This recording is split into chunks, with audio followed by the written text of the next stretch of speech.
The alarm bells screamed across New Haven Colony like wounded animals. Lisa Grant ran through the metal corridors, her boots clanging against the floor plates. Red warning lights bathed everything in the color of blood. She could hear the distant thunder of alien ships bombing the outer settlements. How many ships? She shouted into her radio as she burst into the command center. Danny Parker looked up from a bank of smoking computers. His face was pale and covered in sweat. 15 Vorthan dreadnoughts, ma'am. Maybe more coming through the jump point. Lisa felt her stomach drop. The colony had 3 small patrol ships. 3 ships against 15 alien warships. It was like bringing knives to a gunfight. The command center shook as another explosion hit somewhere above them. Dust fell from the ceiling like deadly snow.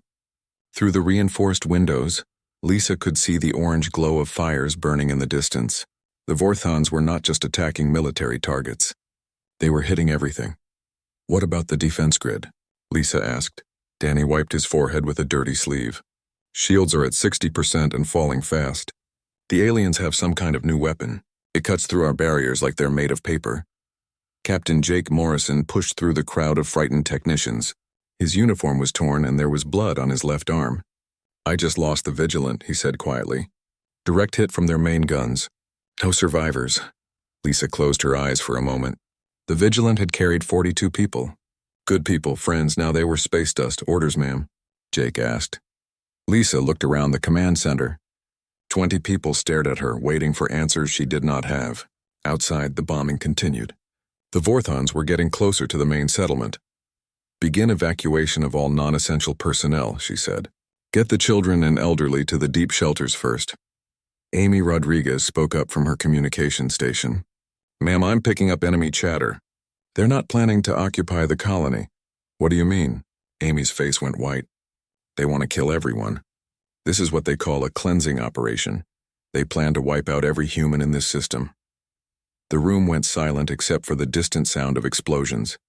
Lisa felt cold fear crawl up her spine. This was not just a military attack. This was genocide. How long until their ground forces arrive? She asked. 2 hours, maybe less, Jake replied. My remaining ships can't stop them. We have the Defender and the Guardian left. Both ships are damaged and low on ammunition. Lisa nodded slowly. Then we make our stand in the tunnels. How many civilians do we have? 8,000 in the main settlement, Danny answered. Another 2,000 scattered across the mining outposts. Can the tunnels hold everyone? Not everyone. Maybe half. Lisa felt the weight of impossible choices crushing down on her. Choose who lives and who dies. Choose which families to save and which to abandon. It was too much for any person to bear. Another massive explosion shook the building. This one was much closer. Through the windows, she could see one of the outer defense towers collapsing in a ball of fire. Shields at 40%, Danny reported. Jake activated his communicator. All ships, this is Morrison. Form up on my position. We're going to buy the civilians as much time as possible. Captain, Amy interrupted. I'm getting something strange on the long-range sensors. Strange how? There's a signal coming from deep space. It's faint, but it looks like a human military code. Lisa felt a tiny spark of hope. Could it be a rescue fleet from Earth? Amy shook her head. The signal is too weak. Whatever it is, it's still very far away. Even if it's help, it won't get here in time. The hope died as quickly as it had been born. Earth was 3 months away at the fastest possible speed. The Vorthons would be finished with their work in 3 hours. Get me a line to all settlements, Lisa ordered. Amy worked her controls. You're connected, ma'am. Lisa took a deep breath. 8,000 people were listening to her words. 8,000 people who trusted her to save them. This is Administrator Grant, as you all know. We are under attack by Vorthon forces. I want everyone to report to their assigned emergency shelters immediately. Take only what you can carry. Leave everything else behind. She paused as another explosion echoed through the building. I won't lie to you. The situation is very bad, but we are not giving up. We are going to fight for our home. We are going to fight for our families, and we are going to make these aliens regret the day they decided to attack human beings.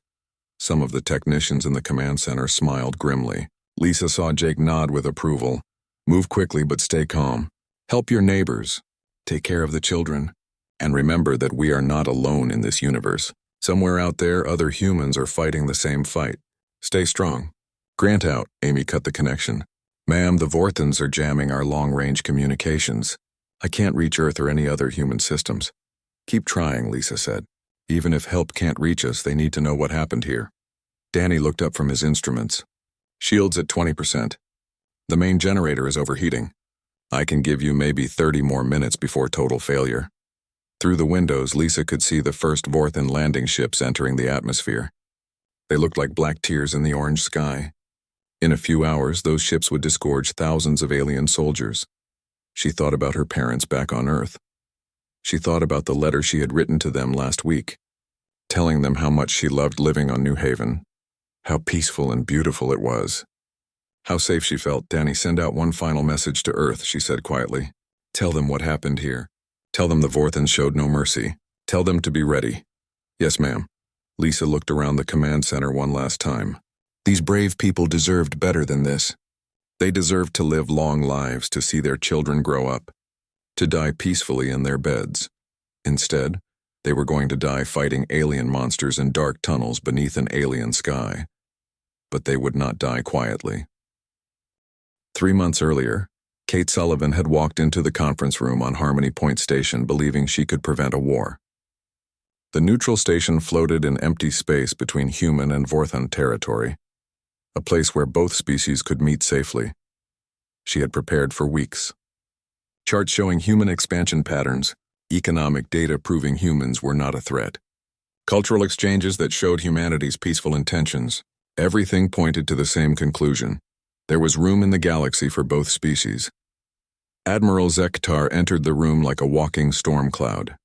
The Vorthon leader was 8 feet tall with skin like black metal and eyes that glowed red in the dim light. His translator device made his voice sound like grinding stone. Human diplomat, he said without greeting. You waste time with this meeting. Kate stood and offered her hand. The Admiral looked at it like she was offering him poison. Admiral, thank you for coming. I believe we can work out our differences through peaceful discussion. Zektar sat down heavily in his specially built chair. There are no differences to discuss. Your species spreads like infection across our galaxy. This must stop. Our galaxy? Kate kept her voice calm. The galaxy belongs to all intelligent life, doesn't it? You have been in space for less than 200 years. We have ruled these stars for 10,000. Your children playing with fire. Kate activated her holographic display. These charts show human expansion over the last 50 years. We've colonized 47 worlds. In that same time, you've colonized 12 new worlds. There's no conflict. Every world you take is one less for the Vorthon Empire. The galaxy has 400 billion stars, Admiral. Even if humans colonized 1,000 worlds, that's still nothing compared to the space available.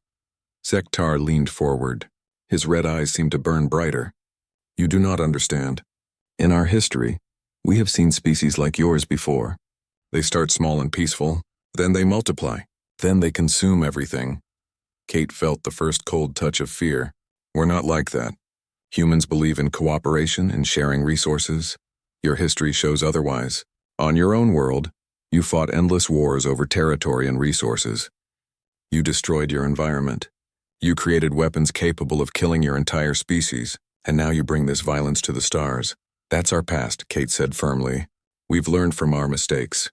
Human colonies are peaceful. We've never attacked another intelligent species. Because you are still weak. What happens when you are strong? When you have 1,000 worlds? 10,000? Will you still be peaceful then? The meeting continued for 6 hours.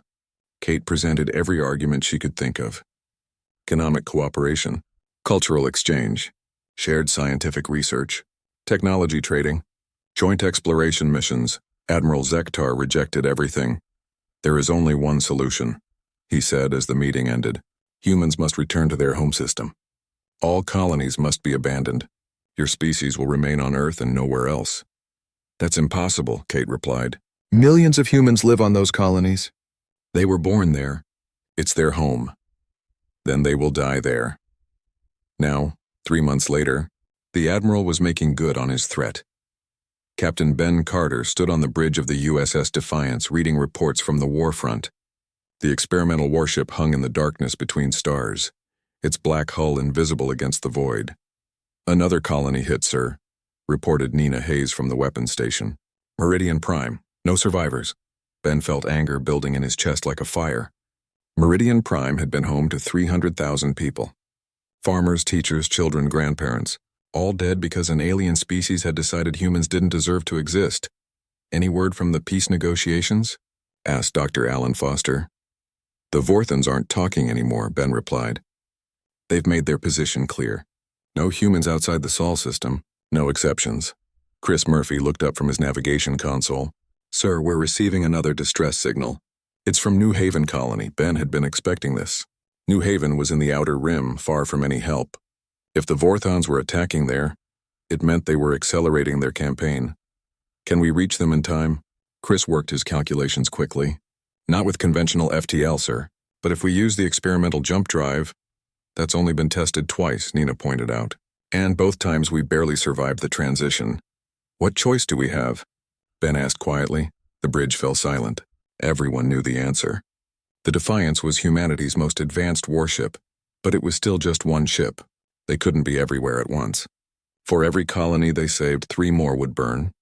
Sir, Amy Rodriguez called from communications. I'm picking up fragmentary reports from multiple human settlements. The attacks are coordinated. The Vorthons are hitting dozens of colonies simultaneously. Ben studied the tactical display. Red dots marked confirmed attacks. Yellow dots showed colonies that had gone silent. The pattern was clear. The Vorthons were not just trying to drive humans away, they were trying to exterminate them completely. This is genocide, Dr. Foster said softly. Yes, Ben agreed. And apparently the rest of the galaxy is going to let it happen. The other alien species had remained neutral. Some expressed sympathy for the human losses, but none were willing to intervene. The Vorthon Empire was too powerful, too dangerous to oppose. Humanity stood alone. Set course for New Haven, Ben ordered. Maximum speed. Sir, even with the experimental drive, we're looking at 18 hours minimum, Chris reported. 18 hours. Ben knew what could happen in 18 hours. He had seen the reports from other colonies. The Vorthons were thorough in their work. They didn't just destroy military targets. They hunted down every last human being. Do we have any assets closer to New Haven? He asked. Nina checked her database. Negative, sir. The nearest human ship is the transport vessel Harmony.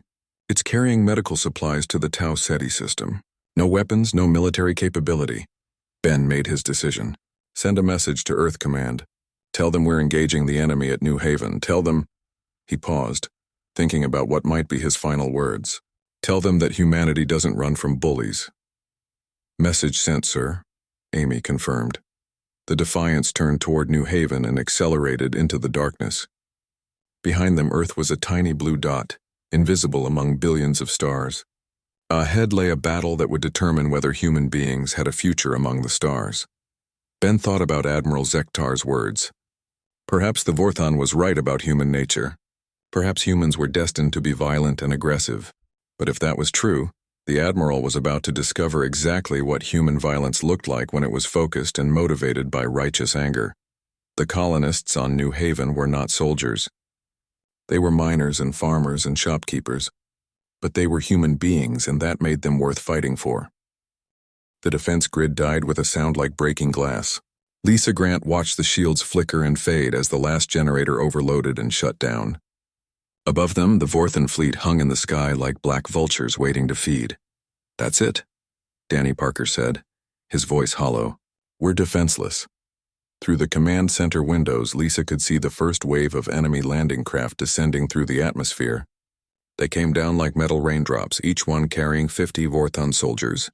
She counted at least 30 ships in the first wave. How many people made it to the tunnels? She asked. Amy Rodriguez checked her screens. 4,000 in the deep shelters. Another 1,000 still trying to reach safety.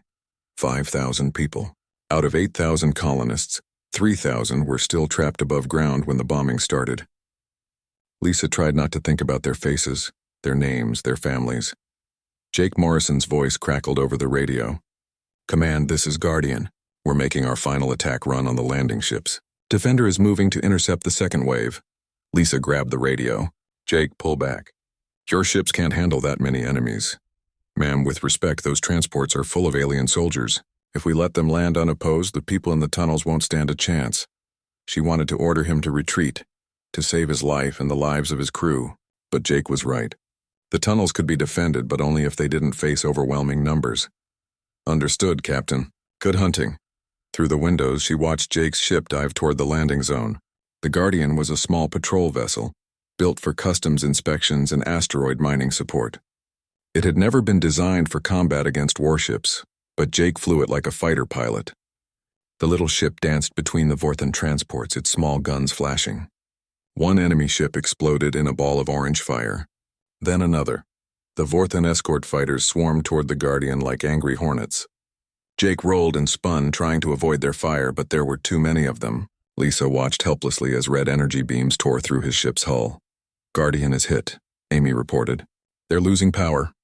Jake's voice came over the radio one last time. This is Morrison. Tell my wife I love her. Tell her I died protecting home. The Guardian exploded in a flash of white light. Jake Morrison and his crew of 8 became heroes in an instant and memory in the next. Defender is retreating, Amy said quietly. Heavy damage. They won't last another attack run. Lisa felt tears on her cheeks but wiped them away quickly. The people in the command center were looking to her for strength. She could grieve later if there was a later. The Vorthan landing ships touched down in the colony's main square. Lisa watched alien soldiers pour out like insects from a hive. They were tall and thin, covered in black armor that seemed to absorb light. Each one carried a weapon that looked like a crystal spear. Danny, how long before they reached the tunnel entrances? 20 minutes if they moved directly. Longer if they searched the buildings first. Lisa made a decision that felt like cutting out her own heart. Seal the tunnel entrances. Don't let anyone else in. Ma'am, there are still people out there, Amy protested. Families with children. If we don't seal the tunnels now, everyone dies. At least this way some of us might survive. Amy nodded reluctantly and sent the order. Heavy blast doors slammed shut across the colony, cutting off the underground shelters from the surface. The people still above ground were on their own. In the tunnels below, Sam Collins worked frantically on the colony's main fusion reactor. The young engineer had volunteered for the most dangerous job possible. If the Vorthons broke through the tunnel defenses, Sam would overload the reactor and destroy the entire underground complex. It would kill everyone in the tunnels, but it would also vaporize thousands of alien soldiers. At least the colonists would take some enemies with them. How's it going, Sam? Asked Pete Wilson over the communicator. Pete commanded the tunnel defense teams, groups of miners and maintenance workers armed with whatever weapons they could find. Almost ready, Sam replied, sweat dripping onto his tools. I've bypassed all the safety systems. When I press this button, we'll have about 30 seconds before the reactor goes critical. Let's hope it doesn't come to that. But they all knew it probably would. The tunnel defenses consisted of mining equipment and a few security guards. Against professional alien soldiers, they wouldn't last long. Above ground, the Vorthan troops moved through the colony like death itself. They killed anything that moved. Dogs, cats, even the birds in the colony's small park. Lisa watched through the security cameras as alien soldiers methodically searched every building. They found the first tunnel entrance within an hour. The blast door was thick military-grade steel, but the Vorthons had weapons designed to cut through starship hulls. It wouldn't hold them for long. They're starting to breach the north entrance, Danny reported. Lisa activated the tunnel communication system. All tunnel teams, this is Grant. The enemy has found us. You know what to do. In the tunnels, Pete Wilson and his makeshift soldiers took their positions. They had set up barricades at every intersection, turning the mining tunnels into a maze of defensive positions. But Lisa knew it was hopeless. They were farmers and miners, not soldiers. The first Vorthons broke through 20 minutes later. Pete's teams fought bravely, but alien weapons cut through their defenses like paper. The energy beams went through concrete walls and steel barriers without slowing down. North sector has fallen, Pete reported, his voice tight with pain. We're falling back to checkpoint 7. Then checkpoint 7 fell. Then checkpoint 5. The Vorthons advanced through the tunnels like water flowing downhill, unstoppable and inevitable. Sam, Lisa called over the radio. How much time do you need? I'm ready now, ma'am. Just say the word. Lisa looked around the command center one last time. Danny was still trying to repair damaged systems, even though there was no point. Amy was monitoring communications from the tunnel teams, even though the news got worse with every report. These people had trusted her to keep them safe. She had failed them all. Sam, wait for my signal. When they get close to the reactor chamber, we'll... Ma'am, Amy interrupted. I'm getting something on the long-range sensors. That signal from deep space is getting stronger. How much stronger? A lot stronger. Whatever it is, it's moving very fast toward our system. Lisa felt a spark of hope but quickly crushed it. Even if help was coming, it was too late. The Vorthons would finish their work long before any rescue arrived. Time until they reached the reactor chamber? She asked. 5 minutes, Pete replied over the radio. His voice was getting weaker. He had been wounded in the fighting. Lisa closed her eyes and prepared to give the order that would kill everyone she was supposed to protect. Then Amy screamed, "Ma'am, the signal just jumped into our system. It's right on top of us." Lisa opened her eyes and stared at the sensor display. A new contact had appeared, directly between New Haven and the Vorthon fleet. The signature was definitely human, but unlike any ship in the Colonial Defense database. "What is that thing?" Danny whispered. Lisa smiled for the first time in hours. "I think," she said slowly, "that's our cavalry." Space tore open like fabric ripping apart. Blue-white energy crackled across the darkness as something massive pushed through from another dimension. The Vorthon fleet, confident in their easy victory, suddenly found themselves staring at something impossible. A human warship materialized between them and New Haven colony. But this was not like the small patrol vessels they had easily destroyed. This ship was a monster of black metal and glowing energy, larger than any human vessel in their databases. Admiral Zektar stood on the bridge of his flagship, his red eyes wide with shock. "What is that?" he demanded. His tactical officer worked frantically at his controls.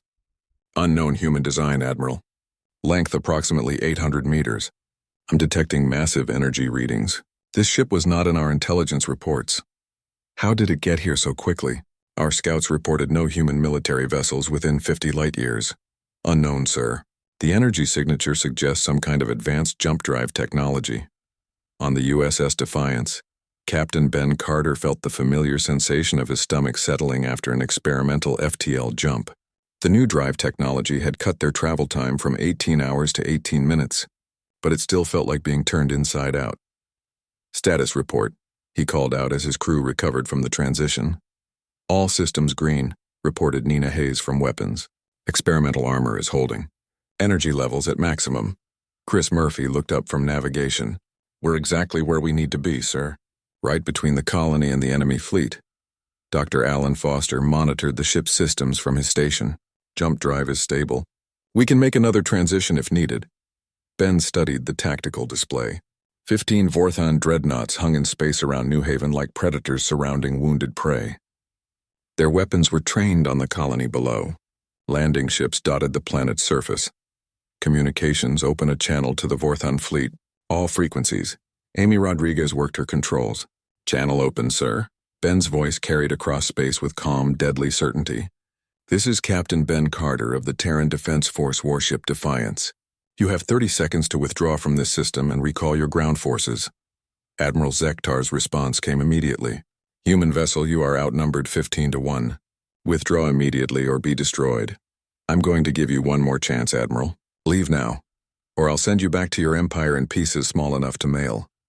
The Vorthon Admiral's laughter sounded like grinding metal. "Foolish human. Your small patrol ships were no match for us. What makes you think one ship, even a large one, can defeat an entire battle fleet? Why don't you find out?" The first Vorthon dreadnought opened fire. Red energy beams lanced across space toward the Defiance. Ben watched calmly as the alien weapons struck his ship's experimental shields. The energy dissipated harmlessly across the barrier like rain on glass. "Interesting," Ben said quietly. "Nina, return fire. Let's show them what human engineering looks like." Nina Hayes had trained for this moment her entire career. Her fingers danced across the weapons controls as the Defiance's main guns came online. Quantum torpedoes armed themselves in their launch tubes. Point defense systems tracked multiple targets. "Firing," Nina announced. The Defiance's weapons were unlike anything the Vorthons had ever seen. Instead of simple energy beams, the human ship fired projectiles that bent space around themselves. The quantum torpedoes moved through dimensions the aliens didn't know existed. The first torpedo struck Admiral Zektar's flagship directly in the center. The Vorthon shields, designed to stop energy weapons, offered no protection against a weapon that ignored normal physics. The warhead detonated inside the ship's hull. Half the Vorthon flagship simply vanished. "Impossible," Zektar whispered as his ship's alarm screamed around him, but the defiance was just getting started. Nina had locked onto 6 targets simultaneously. The ship's AI calculated firing solutions faster than any organic mind could follow. Secondary weapons came online, adding their fire to the storm. 3 more Vorthon ships died in the first exchange. All ships, concentrate fire on the human vessel, Zektar ordered desperately. The remaining Vorthon dreadnoughts turned their weapons on the Defiance. The space around Ben's ship filled with deadly energy as 14 warships fired at once. The human shields held. "How are our defenses holding up?" Ben asked. "Shields at 95%, Dr. Foster reported. The experimental armor is absorbing most of the impact. Their weapons can't penetrate our defensive systems." Chris Murphy executed a maneuver that should have been impossible for a ship the Defiance's size. The massive warship spun and rolled like a fighter craft, avoiding the worst of the enemy fire while keeping its weapons trained on target. "Nina, take out their command ship," Ben ordered. "With pleasure, sir." Admiral Zektar watched in horror as the human ship moved through his formation like death itself. His weapons could not penetrate its defenses. His ships could not match its speed. His tactics meant nothing against an enemy that fought by rules he didn't understand. 2 more dreadnoughts exploded as the Defiance's weapons found their marks. Then 3 more. The human ship seemed to anticipate every move, counter every strategy. "Admiral, we must retreat," his tactical officer pleaded. But retreat meant admitting that a single human vessel had defeated the pride of the Vorthon fleet. It meant reporting to his superiors that everything they knew about human military capabilities was wrong. "Never," Zektar snarled. "Signal the ground forces. Tell them to accelerate the extermination of the colonists. If we cannot defeat this ship, at least we can complete our mission." But even that hope was about to be crushed. On New Haven's surface, the Vorthon soldiers in the tunnels suddenly found themselves under attack from an unexpected direction. The Defiance had deployed its marine complement through teleportation technology the aliens had never seen. Human soldiers materialized behind Vorthon positions, armed with weapons that fired explosive rounds instead of energy beams. The aliens, caught completely off guard, found themselves fighting a defensive battle in tunnels they thought they controlled. In the reactor chamber, Sam Collins looked up in amazement as armored human Marines appeared around him like magic. "Are you hurt, son?" asked the Marine sergeant. "No, sir. But I was about to blow up the reactor." "Not anymore. We're taking this colony back." Above in space, the battle was nearly over. Only 3 Vorthon ships remained operational, and they were trying desperately to escape the system. Ben opened communications one final time. "Admiral Zektar, I believe you wanted to send a message to my species about our place in the galaxy." The Vorthon admiral's voice was filled with rage and fear. "This is not over, human. My empire will send 1,000 ships to avenge this defeat. Let them come," Ben replied calmly. "We'll be waiting." The last Vorthon ships jumped away, leaving behind the wreckage of their fleet and the shattered remains of their reputation. On New Haven, the colonists emerged from their tunnels to find their world liberated and their enemies defeated. The impossible had happened. Help had arrived when all hope was lost. But this was only the beginning. Admiral Zektar limped back to Vorthon Prime with the remains of his once mighty fleet. 3 ships out of 15. 3 ships that had barely escaped the human demon ship that appeared from nowhere. His superiors were waiting for him in the War Council chamber. 12 of the Empire's most powerful leaders sat in judgment, their red eyes glowing with anger in the dim light. "Explain," commanded Supreme Admiral Vexthor, the oldest and most feared Vorthon military leader. Zektar stood as straight as his wounded body would allow. "The humans have new technology, ships and weapons beyond our intelligence reports. The vessel that destroyed my fleet was unlike anything in their previous designs. 1 ship defeated 15 dreadnoughts." "Yes, Supreme Admiral. Their shields absorbed our weapons fire without damage. Their guns fired projectiles that ignored our defenses, and their tactical systems." Zektar paused, remembering the impossible maneuvers he had witnessed. "They fought like they could see the future." Supreme Admiral Vexthor leaned forward. "Are you telling me that in 3 months of war we have learned nothing about human military capabilities? The colonies we attacked before had only patrol ships and planetary defenses. This was different. This was a military vessel designed for war. How many ships like this do the humans possess?" That was the question that terrified Zektar most. "Unknown, sir. The ship identified itself as Defiance, suggesting it is one of a class of vessels. The War Council chamber fell silent. For 10,000 years, the Vorthan Empire had dominated this region of space through superior technology and military strength. No species had ever challenged them successfully. Now a race that had been in space for barely 2 centuries had humiliated their finest fleet. "What are your recommendations?" Vexthor asked finally. "Immediate withdrawal from all human territories. Cessation of the cleansing operations. We need time to study their technology and develop countermeasures." Several council members hissed in anger. The idea of retreat was foreign to Vorthan thinking. "You suggest we flee from these hairless apes?" demanded war leader Kekval. "I suggest we avoid extinction," Zektar replied bluntly. "If the humans have more ships like the Defiance, they could destroy our entire empire." On Earth, the news of New Haven's salvation spread like wildfire. Captain Ben Carter became an instant hero, but he was too busy to enjoy the fame. Intelligence reports suggested the Vorthons were planning massive retaliation strikes. "How many Defiance-class ships are operational?" asked Admiral Patricia Stone, head of Terran Defense Force. 12 ships are combat-ready, Ben reported from his ship's bridge. 8 more are completing final tests. Construction on 20 additional vessels began last month. That's not enough if the Vorthans send their entire fleet. Then we'll have to make it enough. The strategy was simple, but dangerous. Instead of waiting for the enemy to attack human colonies, the Defiance-class ships would take the fight to Vorthon territory. 12 ships against an empire that could field hundreds of vessels. But Ben had learned something important in the battle at New Haven. Superior technology could overcome superior numbers, especially when combined with human tactical thinking and crew training. "Nina, have you finished analyzing the Vorthan weapons data?" "Yes, sir," Nina Hayes replied. "Their energy weapons are actually quite primitive. High power but low efficiency. Our shields can absorb their full output indefinitely. What about their armor, designed to deflect energy attacks? Useless against kinetic weapons or anything that can phase through normal matter." Ben smiled grimly. Human weapons had always focused on kinetic energy and explosive force. It seemed that focus was about to pay off in unexpected ways. Over the next 6 months, the 12 Defiance-class ships systematically dismantled Vorthon military outposts throughout the contested region. Each engagement followed the same pattern. Vorthan forces would see 1 or 2 human ships approaching and move to intercept with overwhelming numbers. Then the humans would demonstrate why numbers meant nothing against superior technology and tactics. Captain Sarah Mitchell commanded the USS Retribution when it encountered a Vorthan patrol fleet of 8 ships near the Kepler system. The enemy captain probably thought he had found easy prey. 30 minutes later, the Retribution continued on its mission. While 8 pieces of space debris marked where the Vorthan ships had been, Captain Robert Hayes led the USS Vengeance against a Vorthan supply convoy protected by 12 escort vessels. The battle lasted exactly 17 minutes. The convoy was destroyed, and the escorts were sent running back to their base with reports of human ships that fought like angry gods.